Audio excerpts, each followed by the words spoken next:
Welcome back dear students. हम पहले भी जेनेटिक्स के कई इंपॉर्टेंट टॉपिक को पिछले लेक्चर्स में कंप्लीट कर चुके हैं। आपने डीएनए रेप्लिकेशन को हम कर चुके हैं, डबल हेलिक्स मॉडल को कर चुके हैं, हम देख चुके हैं ट्रांसक्रिप्शन क्या होता है। ट्रांसक्रिप्शन के बारे में हम ट्रांसक्रिप्शन यूनिट को कर चुके थे। अब यहाँ से हम आगे कंटिन्यू करने वाले ट्रांसक्रिप्शन वाले पार्ट को ही, साथ में हम देखने वाले जो एनसीईआरटी है उसकी लैंग्वेज आपको समझ में आनी चाहिए, क्योंकि आपके जो 12th के बेसिस पर अगर हम बात करें, आपके 12th सीबीएसई में जो पूछा जाता है वो भी इससे पूछा जाता है। साथ में आपके एग्जाम्स जो हैं उसमें आपके एनसीईआरटी पर बेस क्वेश्चन पूछे जाते हैं। नीट में एग्जैक्ट एनसीईआरटी की लाइनों से क्वेश्चन आते हैं और आपके एग्जाम्स जो भी आप एग्जाम की प्रिपरेशन कर रहे हैं, बहुत इंपॉर्टेंट टॉपिक है जेनेटिक्स के, ये सारे के सारे मॉलिक्यूलर बेसिस ऑफ इनहेरिटेंस के। ट्रांसक्रिप्शन का मतलब क्या होता है हम देख चुके थे सब कुछ, एक बार मैं आपको शॉर्ट में वापस कर देता हूं, उसके बाद में हम एनसीईआरटी की, इससे भी हम देखते हैं एनसीईआरटी क्या बोलती है हमारी। तो देखिए, ट्रांसक्रिप्शन में हमने देखा था कि जो डीएनए से आरएनए बनता है, यानी कि डीएनए से आरएनए बनने की जो प्रोसेस होती है उसको हम क्या कहते हैं, ट्रांसक्रिप्शन कहते हैं। यहां तक आपको क्लियर था? डीएनए से आरएनए जो बनता है हमारा, उसको हम ट्रांसक्रिप्शन कहते हैं। क्लियर?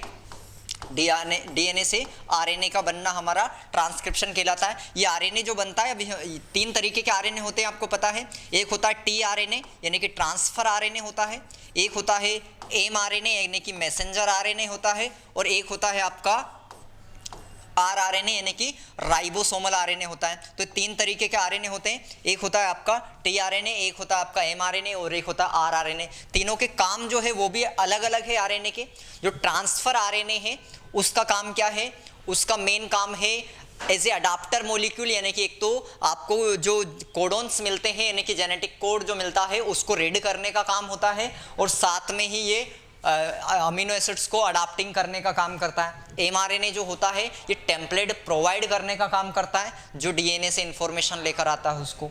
और आरआरएनए जो है राइबोसोमल आरएनए, इसका मेन काम जो होता है यहाँ पर वो होता है जो अमीनो एसिड से प्रोटीन्स बनाने का काम जो होता है, यानी कि स्ट्रक्चर बनाने का जो काम होता है, प्रोटीन के स्ट्रक्चर को बनाना। और साथ में ही हम ये कहें कि जो प्रोटीन है उसको इसमें जो फॉर्मेशन में जो कैटलिस्ट की तरह काम करना होता है, और राइबोसोमल आरएनए का काम होता है। तो ये कुछ चीज़ें आपको ध्यान रखना है। इसके बाद हम यहाँ पर बढ़ते हैं। इसमें हमने सारी चीज़ें बात कर ली थी किस तरीके से कि why both strands are not copied during the transcription. ध्यान रखना है कि ट्रांसक्रिप्शन के दौरान डीएनए के दोनों स्ट्रैंड जो होते हैं वो कॉपी क्यों नहीं होता है, केवल एक ही स्ट्रैंड कॉपी क्यों होता है, इसका हमने मतलब देखा था।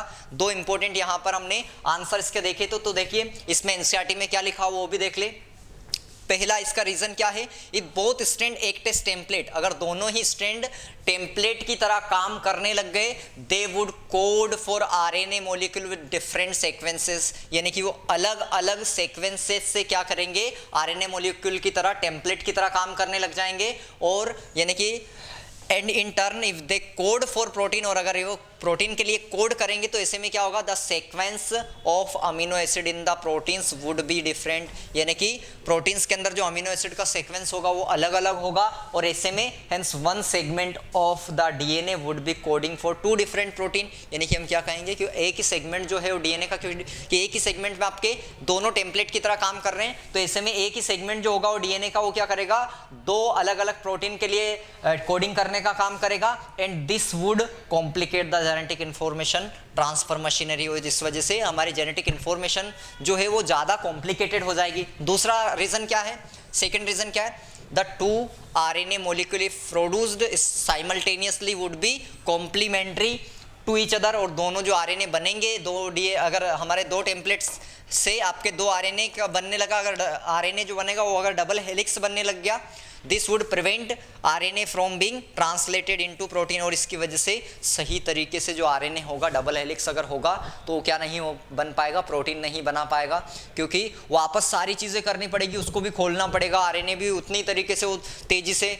इस तरीके से हेलिक्स बना लेगा, तो उसको भी खोलना पड़ेगा, खोलने में बहुत ज़्यादा टाइम लगेगा, बहुत ज़्यादा एनर्जी लगेगी। ऐसे में हमारी हम ये कहेंगे कि प्रोटीन सही से नहीं बना पाएगा, और इस वजह से ट्रांसक्रिप्शन जो है ये काफ़ी ज़्यादा खतरनाक, हम ये कहेंगे कि बहुत ज़्यादा डिफ़िकल्ट हो जाएगी। तो ये रीज़न है कि दोनों डीएनए के स्ट्रैंड जो होते हैं वो टेम्पलेट की तरह काम नहीं करते हैं, केवल एक ही स्ट्रैंड जो होता है वो टेम्पलेट की तरह काम करता है, और दूसरा जो होता है वो कोडिंग की तरह काम करता है। समझ में आ गया है? अब देखते हैं नेक्स्ट, यहाँ पर अगली ट्रांसक्रिप्शन यूनिट की हमने बात करी थी। ट्रांसक्रिप्शन यूनिट के अंदर हमने देखा था कि 3 होते हैं जो ट्रांसक्रिप्शन यूनिट की तरह काम करते हैं। एक होता है हमारा प्रमोटर रीजन, एक हमारा प्रमोटर रीजन होता है, एक स्ट्रक्चरल जीन होता है और एक टर्मिनेटर रीजन होता है। ये 3 यूनिट होती है जो ट्रांसक्रिप्शन में पार्टिसिपेट करती है। ठीक, इनको समझे अच्छे से, यहाँ पर इसके थ्रू आपको समझना है। ये आपको दे रखा है, देखिए यहाँ पर ट्रांसक्रिप्शन यूनिट क्या होते हैं। तो ये वाला आपका स्ट्रक्चरल जीन दे रखा है, ये स्ट्रक्चरल जीन आपको दे रखा है, ध्यान रखना है इसके बारे में आपको। ये स्ट्रक्चरल जीन है, ओके। ये स्ट्रक्चरल जीन जो है, ये पूरा का पूरा स्ट्रक्चरल जीन पर आपके एक तो इधर की साइड आपका प्रमोटर पाया जाता है और उस साइड टर्मिनेटर हो पाया जाता है, ये हमने देखा था। जो प्रमोटर रीजन होता है वो आपका इनिशिएशन की तरफ पाया जाएगा, जहां से इनिशिएशन होगा। टर्मिनेटर लास्ट में पाया जाएगा, जहां पर हमारा प्रोसेस जो है यानी कि ट्रांसक्रिप्शन जो खत्म होगा। कुछ चीज़ें ध्यान रखना है यहाँ पर। डीएनए के आपको जैसे देखा है, डीएनए के दोनों स्ट्रैंड जो होते हैं वो टेम्पलेट की तरह काम नहीं करते हैं। एक करता है टेम्पलेट की तरह काम और दूसरा करता है कोडिंग की तरह काम। कोडिंग स्ट्रैंड का काम कोडिंग करने का नहीं होता, ये कोई भी कोडिंग नहीं करता है, ध्यान रखना। ये केवल रेफरेंस पॉइंट की तरह होता है, हमने देखा था, ये केवल रेफरेंस पॉइंट की तरह काम करता है। वहीं टेम्पलेट स्ट्रैंड जो होता है यही आपका कोडिंग करने का काम करता है। तो टेम्पलेट जो होता है वो कोडिंग करने का काम करता है। कोडिंग को किस तरीके से हम रेफरेंस पॉइंट मानते हैं इसको समझ ले थोड़ा सा। जैसे आपका अगर प्रमोटर रीजन आपसे पूछा जाए कि प्रमोटर रीजन कहाँ पर पाया जाता है, तो आप क्या कहेंगे कि जिस इसको कोडिंग स्ट्रैंड को देखेंगे कि इसका 5 प्राइम एंड है, तो आप कहेंगे कि प्रमोटर रीजन पाया जाता है 5 प्राइम एंड पर, यानी कि आप कहेंगे कोडिंग स्ट्रैंड के बेसिस पर देखेंगे। अगर आपसे पूछा जाए टर्मिनेटर कहाँ पाया जाएगा, तो आप कोडिंग स्ट्रैंड को देखेंगे और कहेंगे 3 प्राइम एंड पर आपका हमारा पाया जाता है टर्मिनेटर रीजन। तो इस तरीके से रेफरेंस पॉइंट की तरह काम करता है। ये प्रमोटर रीजन से ही आपका बाइंड कौन होता है, जब आरएनए पॉलीमरेज एंजाइम बाइंड होगा तो वो कहां पर बाइंड होगा, प्रमोटर रीजन पर बाइंड होगा। और यहां से वो क्या करता है, यहां पर और फैक्टर्स भी होते हैं जिनको हम इनिशिएशन फैक्टर कहते हैं, सिग्मा फैक्टर्स कहते हैं। वो क्या करते हैं, यहां पर स्टार्टिंग करने का काम करवाते हैं रिएक्शन को। हम आगे देखेंगे अब इसके अंदर, क्लियर। तो पहले इसको समझ ले अच्छे से, एनसीईआरटी की लैंग्वेज में क्या लिखा हुआ है, इन चीज़ों को आप अच्छे से जाने पहले, क्योंकि आपसे एग्जाम में वो बहुत इंपॉर्टेंट चीज़ें जो आपसे एनसीईआरटी में लिखी हुई है, हर एक चीज़ वो इंपॉर्टेंट है, क्योंकि एग्जाम में एग्जैक्ट एनसीईआरटी की लाइनें से आपसे क्वेश्चन पूछे जाते हैं। समझे यहाँ पर क्या लिखा हुआ है, there is a convention in defining the 2 strands of DNA in the structural gene of transcription unit. Since 2 strands have opposite polarity and DNA dependent RNA polymerase also catalyze the reaction only in one direction, that is 5 prime से 3 prime. तो आपको ध्यान रखना है कि इनकी polarity दोनों strands की जो होती है अलग अलग होती है, और हमारा DNA dependent RNA polymerase enzyme जो होता है केवल एक ही डायरेक्शन में काम करता है, वो डायरेक्शन है 5 प्राइम से 3 प्राइम में। The strand that has the polarity 3 prime से 5 प्राइम, वो स्ट्रैंड जिसकी पोलैरिटी 3 प्राइम से 5 प्राइम है, वो टेम्पलेट की तरह काम करता है। वहीं दूसरा स्ट्रैंड, ध्यान रखना, इसको हम टेम्पलेट स्ट्रैंड कहते हैं। वहीं दूसरा स्ट्रैंड जिसकी पोलैरिटी 5 प्राइम से 3 प्राइम होती है, वो हमारा उसका सीक्वेंस जो होता है उसमें क्या होता है, सेम होता है आरएनए की तरह, सेम सीक्वेंस एज आरएनए, केवल यहाँ पर थाइमिन की जगह पर आपका यूरेसिल पाया जाता है। Is displaced during transcription strangely this strand which does not code for anything is referred as coding strand. तो कोडिंग स्ट्रैंड जो होता है वो किसी के लिए कोडिंग करने का काम नहीं करता है, और उसको हम कोडिंग स्ट्रैंड कहते हैं। ऑल द रेफरेंस पॉइंट, जितने भी रेफरेंस पॉइंट होते हैं जब हम डिफाइन करते हैं तो वो कोडिंग स्ट्रैंड से ही लेते हैं, ध्यान रखना है। To explain the point hypothetical sequence from a transcription unit is represented. तो यहाँ पर हमने कुछ, यहाँ पर आपको दे रखे हैं कुछ यहाँ पर पॉइंट्स दे रखे हैं जिससे आप ये देख सकते हैं। ये मान लो आपका टेम्पलेट स्ट्रैंड है और ये आपका कोडिंग स्ट्रैंड है, इस तरीके से आपको दे रखा है। हम आगे देखेंगे इसमें, अभी हम यहाँ पर टेम्पलेट और कोडिंग स्ट्रैंड की बात नहीं कर रहे। यहाँ पर कई तरीके आपसे इंपॉर्टेंट क्वेश्चन पूछे जाते हैं, उनको हम आगे एक लेक्चर में केवल हम क्वेश्चंस को देखेंगे, जेनेटिक्स में कैसे क्वेश्चन आते हैं। तो उसमें हम देखेंगे कि अगर आपसे टेम्पलेट स्ट्रैंड से बोला जाए कि बताइए टेम्पलेट स्ट्रैंड से किस प्रकार का आपका आरएनए बनेगा, या आपसे पूछा जाए कोडिंग स्ट्रैंड से कैसा आरएनए बनेगा, तो उसको हम वहाँ पर बात करेंगे कि कैसे बनता है, और वो सारी चीज़ें हम क्वेश्चंस में करेंगे। तो इसलिए अभी हम यहाँ पर इसकी बात नहीं कर रहे हैं, ठीक। अब आगे यहाँ पर देखें, आपको प्रमोटर और इसके बारे में चीज़ें दे रखी हैं, इसको समझ लेना है अच्छे से चीज़ों को। आपसे क्वेश्चन यहाँ से पूछे जाते हैं, देखिए promoter and terminator flank the structural gene in a transcription unit, तो स्ट्रक्चरल जीन को बनाने का काम करते हैं। स्ट्रक्चरल जीन के ऊपर ही प्रमोटर और टर्मिनेटर भी पाए जाते हैं। Promoter is said to be located towards 5 prime end upstream of the structural gene, तो ये 5 प्राइम एंड पर पाया जाता है आपका promoter region. The reference is made with respect to the polarity of coding strand, ये कोडिंग स्ट्रैंड के basis पर हम बात कर रहे हैं। It is a DNA sequence that provides binding site for RNA polymerase, और ये ऐसा जगह है जहां पर आरएनए पॉलीमरेज आकर बंधता है, बाइंडिंग होता है। And is the presence of promoter in a transcription unit that also defines the template and coding strand, इससे हमें पता चलता है कि टेम्पलेट स्ट्रैंड्स और कोडिंग स्ट्रैंड किस साइड है। By switching its position with terminator, अगर टर्मिनेटर के साथ इनकी पोजीशन को बदल दिया जाता है, अगर स्विच कर दिया जाता है, तो ऐसे में क्या हो सकता है, the definition of coding and template strand could be reverse, तो ऐसे में वो क्या हो सकती है, उल्टी हो सकती है। अगर हमने दोनों को इधर का इधर कर दिया तो ऐसे में हमारा क्या हो सकता है, इनकी जो डेफिनेशन है, हमारा जो टेम्पलेट स्ट्रैंड है उसको कोडिंग स्ट्रैंड बनाया जा सकता है और कोडिंग स्ट्रैंड को टेम्पलेट स्ट्रैंड बनाया जा सकता है। ये चीज़ लिखी हुई है यहाँ पर। The terminator is located towards 3 prime and down stream of the coding strand, तो ये आपका कहाँ पर पाया जाता है, 3 प्राइम एंड पर पाया जाता है। वहीं पर आपको जो पाया जाता है वो 5 प्राइम एंड पर पाया जाता है, ध्यान रखना है।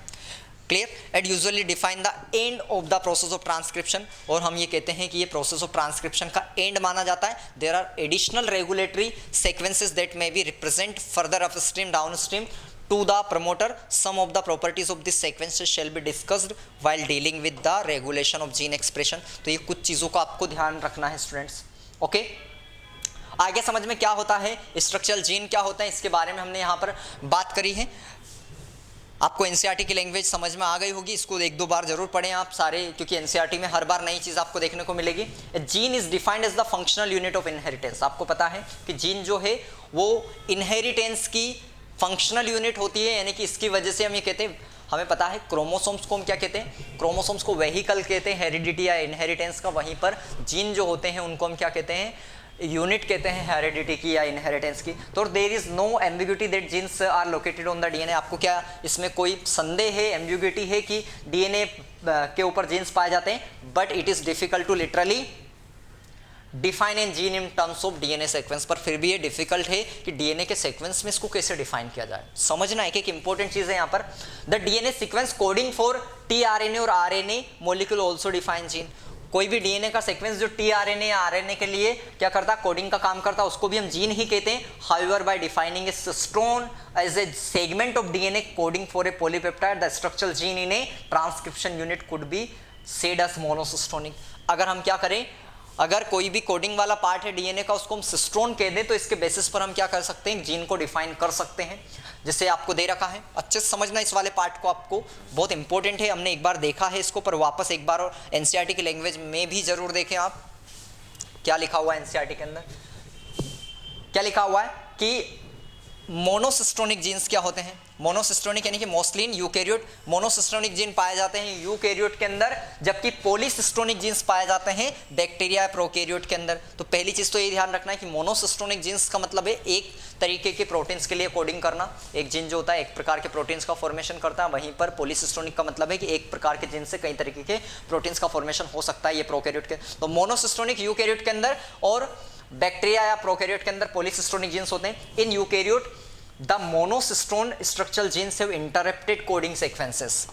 इंटरप्टेड कोडिंग सीक्वेंसेस का मतलब क्या है, यहाँ पर ये वाला पार्ट है, यहाँ पे पार्ट, यहाँ पर पार्ट, यहाँ पर पार्ट, इस तरीके से सीक्वेंस। अब देखो यहाँ पर मान लो इस जगह पर दूसरा पाया जाता है इंटरप्टेड, यानी कि अलग अलग सीक्वेंस होता है इसमें। यानी कि ये वाला पार्ट जो है हमारा, ये क्या है, एक्सोन है, जबकि ये वाला पार्ट जो है वो क्या है, इंट्रोन है।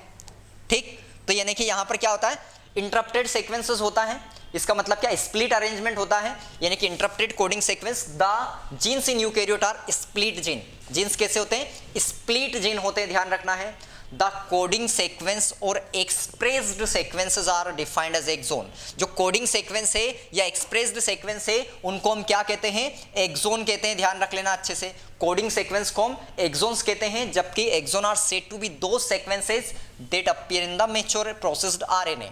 जब हम अभी देखेंगे आरएनए का प्रोसेसिंग होती है, यानी कि एमआरएनए की हम मेनली बात कर रहे हैं। एमआरएनए जो होता है वो टेम्पलेट के लिए उसकी प्रोसेसिंग पहले होती है, वो हेट्रोजीनियस न्यूक्लियर आरएनए से बनता है, यानी कि एचएनआरएनए की प्रोसेसिंग होती है, तो उससे एमआरएनए का फॉर्मेशन होता है। तो mRNA जो होता है हमारा मैच्योर आरएनए हम कहते हैं उसको, तो उससे पहले उसकी प्रोसेसिंग होती है, उसमें आपके इंट्रॉन भी पाए जाते हैं और एक्सोन भी पाए जाते हैं। जब वो मैच्योर होता है तो उसमें इंट्रॉन को रिमूव कर दिया जाता है, केवल एक्सोन ही पाए जाते हैं। तो मैच्योर आरएनए के अंदर केवल आपको एक्सप्रेस्ड पार्ट मिलेगा, यानी कि केवल आपको मिलते हैं एक्सोन वाला पार्ट, ध्यान रखना है। तो एक्सोन्स आर इंटरप्टेड, अब ध्यान रखना है यहाँ पर क्या लिखा है, exon are said to be दो sequences appear in mature processed RNA के अंदर मिलते हैं।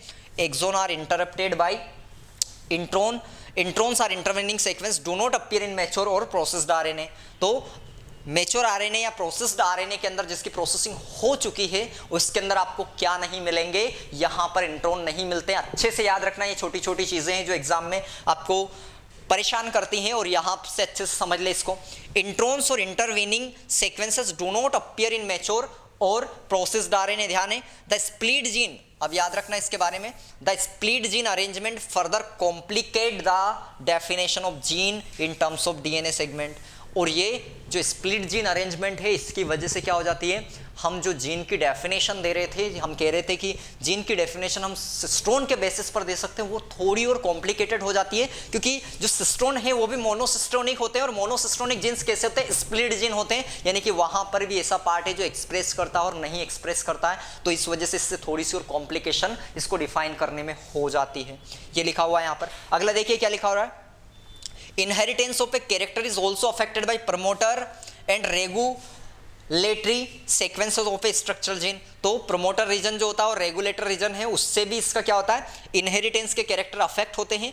Hence sometimes the regulatory sequences are loosely defined as regulatory genes. इस वजह से जो रेगुलेटरी सीक्वेंसेस होते हैं, रेगुलेटरी का मतलब है जो जीन के एक्सप्रेशन को रेगुलेट करते हैं। हम आगे देखेंगे एक लेक ओपेरॉन मॉडल को हम देखेंगे। लेक ओपेरॉन मॉडल के अंदर हम देखेंगे कि किस प्रकार से जीन्स का जो एक्सप्रेशन हो वो रेगुलेट होता है, यानी कि हमारी बॉडी के अंदर कौन कौन सी ऐसी जगह है, हमारे सेल के अंदर ऐसी कौन कौन सी जगह है जहां पर प्रोटीन के रेगुलेशन, हम ये कहेंगे कि प्रोटीन के फॉर्मेशन को रोका जा सकता है, कंट्रोल किया जा सकता है, उसको हम कहते हैं रेगुलेशन ऑफ जीन एक्सप्रेशन।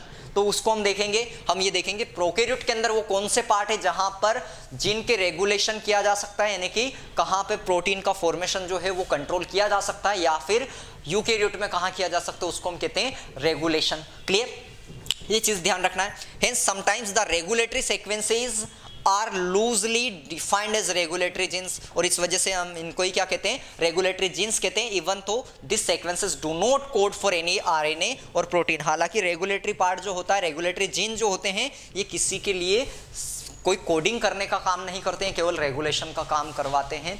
ये चीज़ें हम आगे सीखेंगे इसके अंदर।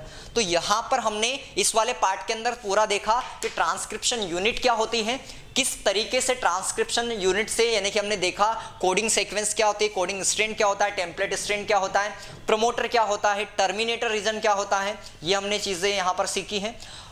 और हमने साथ ही देखा है कि कैसे डीएनए से, एक डीएनए की हम बात करेंगे कि दो डीएनए का जो स्ट्रैंड है उनमें से एक कोडिंग की तरह काम करता है और एक टेम्पलेट की तरह काम करता है। क्यों दोनों डीएनए के स्ट्रैंड से दोनों डीएनए आरएनए के स्ट्रैंड नहीं बनते, केवल डीएनए का एक ही स्ट्रैंड से आपका आरएनए बनता है, ये चीजें हमने यहाँ पर सीखी है। नेक्स्ट लेक्चर के अंदर हम अभी बात करेंगे कि किस तरीके से जो प्रॉपर आपका डीएनए से आरएनए बनता है, प्रोकैरियोट के अंदर कैसे बनता है और यूकैरियोट के अंदर कैसे बनता है, जो आरएनए बनता है उसकी प्रोसेसिंग कैसे होती है, किस तरीके से इमैच्योर आरएनए से वो मैच्योर आरएनए बनता है, इन सभी चीजों की हम बात करेंगे।